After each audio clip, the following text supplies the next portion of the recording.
3층까지 올라가서 떡을 떼어 먹었다. 그 위에 10절에 보면 바울이 그 유두고가 3층에서 떨어져서 죽었을 때 내려가서 그 위에 엎드려서 그 몸을 안고 떠들지 마라, 생명이 그에게 있다, 이렇게 말을 한 다음에 후속 조치가 하나도 없습니다. 뭐 청년이 살아났다든지, 뭐 이런 사람들이 놀랍게 여겼다든지, 이런 아무런 말도 없고 그냥 곧바로 그냥 이어서 11절에 올라가서 떡을 떼어 먹었다, 이렇게 기록되어 있습니다. 이 모임이 시작된 첫 절 7절 말씀에 보면 그 주간의 첫날에 우리가 떡을 떼려 하여 모였더니, 그 주간의 첫날, 지금 우리가 섬기는, 우리가 지키는, 우리가 성수주일하는 그 주일, 주님께서 부활하신 그날을 기쁨으로 우리의 삶 가운데서 새 생명의 역사로 늘 같이 공유하고 서로 격려하고 새 생명으로 행하는, 새 사람으로 날마다 살아가는 그 은총의 날, 떡을 떼려고 모였는데 중간에 바울이 강론을 열심히 하고, 그리고 그 사이에서 유도구가 떨어져서 죽는 사건이 발생하고 굉장히 소란스럽고 혼란스러웠는데 하나님께서 살리시고 그 다음에 올라가서 떡을 떼어 먹었다는 거죠. 떡을 떼려고 모였다가 떡을 떼려 먹었다, 떡을 떼어 먹었다, 이렇게 기록하고 있습니다. 다시 말하면 하려고 하는 목적을 이룬 거죠.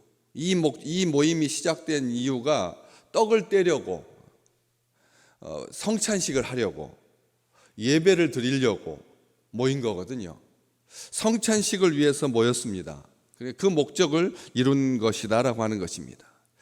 그냥 단순하게 음식을 먹는 게 아닙니다. 떡을 떼는 것과 음식을 먹는 것을 사도행전은 처음부터 구별하고 있습니다. 앞장에 보시면 떡을 떼고 음식을 순전한 마음으로 먹고, 떡을 떼는 것과 음식 먹는 것은 구별되어 있습니다.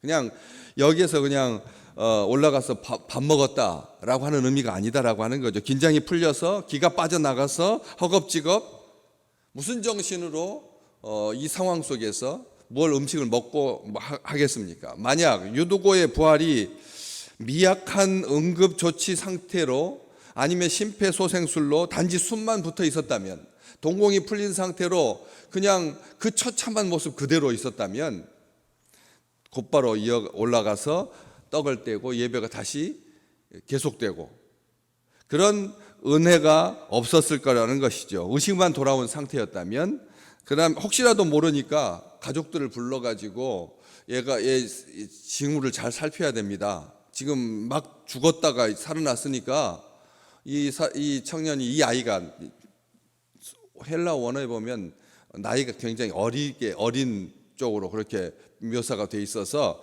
이 청년이 혹시라도 후유증이 있을까 예의주시하고, 사지마비가 나타날 수가 있으니, 그래서 계속 중환자 상태로 한 달 정도 지켜봐야 합니다. 이런 그런 말이 하나도, 가족 이야기가 안 나오고 있습니다. 이 청년은 가족이 없는지 가족 이야기를 안 하고 있다는 거죠. 이런 상황이었다면 보통 그 부모가, 아니면 형제가, 가족이 이 사건과 관련해서 기록이 나올 텐데 아무것도 없습니다. 어떻게 더 확인할 수 있느냐 하면 12절 말씀에 사람들이, 가족이 아니라 사람들이 살아난 청년을 데리고 가서 적지 않게 위로를 받았더라 라고 하면, 이 말씀 속에서 알 수 있듯이 이 청년은 노예였고, 복덩이, 이름은 행운, 그런 노예였는데, 노예였기 때문에 고아였는지 어쨌든 가족 이야기는 안 나오고 사람들이 이 이야기를 하고 있다라고 하는 것이죠. 올라가서 떡을 떼어서 먹습니다. 예배가 방해되지 않는다는 것이죠. 예배가 방해되지 않습니다. 이 떡을 떼는 예수 그리스도를 기억하는, 예수 그리스도를 기념하는, 예수 그리스도께 감사하는, 예수 그리스도 앞에서 자기의 죄를 살피는, 예수 그리스도 앞에서 그 놀라우신 은총을 만국의 만민 앞에 전파하는 이 본래의 목적을 이루고 있다는 거죠. 복음을 생각하고 새 생명 주신 은혜를 기억하고 한 주님, 그리고 한 생명 안에서 한 식구됨을, 그리스도의 몸됨을 떡을 뗄 때마다 우리가 기억해야 되는 것이죠. 우리가 다 쪼개진 떡을 우리가 먹잖아요. 성찬식 때 사실은 떡을 떼야 되는 거죠. 원래 그게 영어 성경 해보면 브로큰이라고 되어 있습니다.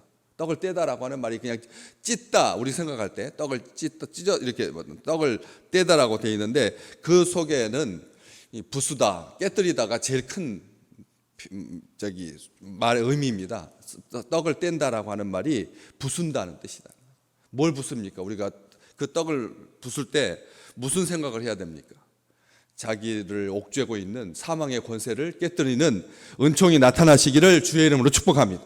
말씀을 들을 때 주님 앞에서 성찬식을 행할 때 식구들과 같이 또 음식을 먹을 때조차도 우리 주님께서 자기 몸을 찢어줘서 깨뜨려서 그렇게 우리에게 주신 그 극진한 사랑이죠. 그 온전한 사랑이죠. 하나님의 그 사랑에 비할 게 이 지구상에 아무것도 없는, 우리의 모든 충성과 우리의 모든 헌신을 뛰어넘는 그 온전한 은혜인 거죠. 하나님이 죄와 사망의 권세에서 그것을 깨뜨리시는, 부숴버리는, 정말 사망의 권세를 깨뜨리시는 그 새 생명의 역사를 우리가 온전하게 누려야 그냥 가식적으로, 그냥 뭐 상징적으로 공장에서 찍어낸 빵 먹는 게 아니다라고 하는 것이죠. 하나님께서 죄의 심판에서, 정죄에서 우리를 자유케 하시는 이것을 기억하고 그걸 감사하고 그걸 누리는 거죠. 우리로 하여금 갇혀있지 않게 만드시는, 우리로 하여금 홍해의 죽음으로부터 구원받았다라고 하는 그 사실 앞에 날마다 상기하면서, 날마다 기억하면서 감사할 수 있도록 하나님, 이게 하나님께서 베푸신 일방적인 그 큰 사랑을 빚진 마음으로 서로를 사랑하고, 오늘 그 떡을 떼는 것이 떡을 떼어서 먹고 딱 끝나는 것이 아닙니다. 바로 그냥 똑같이 같은 문장 안에 이루어져 있지 않습니까? 떡을 떼어 먹고 오랫동안 곧 날이 새기까지 이야기하고 떠나니라. 아멘. 날이 새기까지 해야 할 이야기가 무엇입니까? 주일날 떡을 떼기 위해서 모였을 때 사랑하는 믿음의 백성들, 사랑하는 한 몸 된 식구들과 함께 밤이 맞도록 이야기를 해야 할 그 이야기가 뭐냐는 거죠. 불행하고 불길한 일이라고 수군수군대며 예배드리러 모였는데, 아니 청년이 난간에서 떨어져서 죽었다. 가족도 없이 저렇게 쓸쓸하게 신앙생활하고 있는 그 젊은이, 하루 또 주일날도 쉬지 못하고 일하는, 평생 일만 해야 되는, 그렇게 굴레에 갇혀있던 그 청년이 예배드리다가 죽었다. 이게 도대체 무슨 일이냐? 불길한 거 아니냐? 수근수근하고 낙심하고 떠들고 웅성웅성거리고 마음에 동요가 일어나고 소란 피우는, 우리가 그럴 수 있잖아요. 예배 드리러 왔는데 이게 좋은 일에 호사다말하고 이게 예배 드리러 와가지고 이게 무슨 낭패냐? 라고 하는 그런 말 할 수가 있지 않습니까?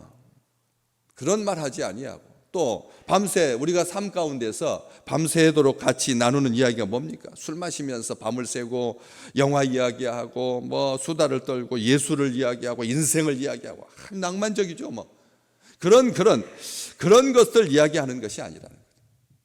성령께서 우리에게 베푸시는 무한한 능력, 성령께서 우리에게 베푸시는 무한한 능력을 기대하면서 찬양처럼 날 위해 죽으신, 날 위해 다시 사신, 나를 위해서 다시 사신 그 주님을 밤새껏 이야기하는 거죠.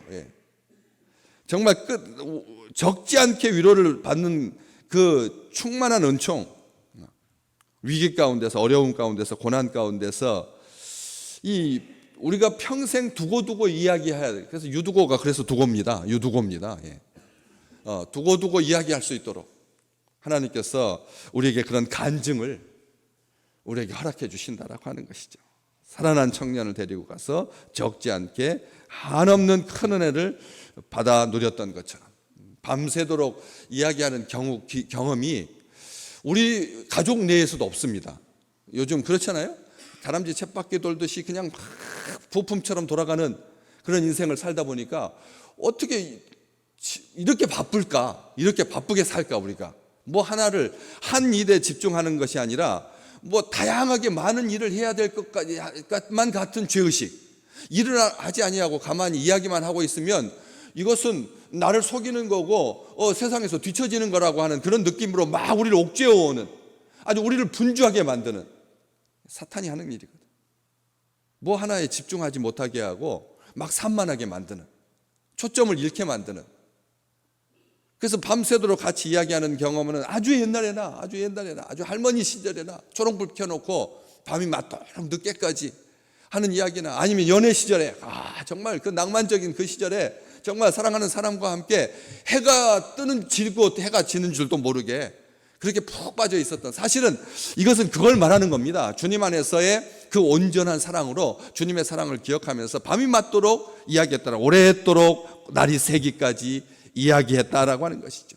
여호와께서 밤새도록 큰 동풍으로 바닷물을 물러가게 하시니 물이 갈라져 바다가 마른 땅이 된지라, 그 위로 마른 땅처럼 행했던 우리 하나님은 우리를 사랑하셔서, 사실 홍해 가를 때 무슨 밤새도록 가르십니까? 하나님이 온 우주를 말씀 한마디로 다 이루셨는데, 홍해 가르는 것은 이것은 뒷발질해도 되는 건데, 뒷발질로 되는 건데, 우리 하나님께서 홍해의 물을 마르실 때 동풍으로, 큰 동풍으로 바닷물을 밤새도록, 이 밤새도록이라고 하는 말을 왜 썼느냐는 거죠. 우리 하나님 정말 여유 있으신, 그 다급한 시간에 자기 백성을 막 구출해야 되는 이 전쟁과 같은 덩케르트 그 작전처럼 독일군이 도달하기 전에 빨리 빼내야 되는 그런 급박한 상황인데, 우리 하나님께서 밤새도록 큰 동풍으로 바닷물을 물러가게 하신 역사가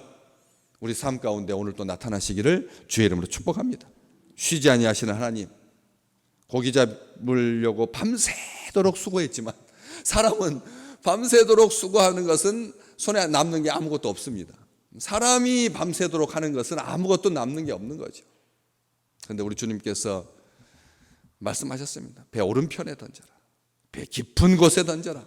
주님의 말씀 때문에 기적이 있는 거지, 말씀 때문에 고난의 삶이 종결되는 거지, 말씀 때문에 헛손질이 끝나는 거지, 사람이 밤새도록 뭘 한다 그래서 무엇을 이루는 건 아니라는 거죠. 우리 하나님께서 배 오른편에 던져라. 그래서 밤새도록 일하시는 우리 하나님, 쉬지 아니하시는 하나님, 쉬지 아니하시는 하나님, 우리의 입술에서, 우리의 찬양에서 오늘 또 그래서 오랫도록 서로 격려하고 모일 때마다 안부를 묻고 하나님 베푸시는 한없는 은혜를 나누고 서로 위하여서 기도하고 덕을 세우며 영이 살고 죽을 몸도 사는 아름다운 식구들 되시기를 주의 이름으로 축복합니다.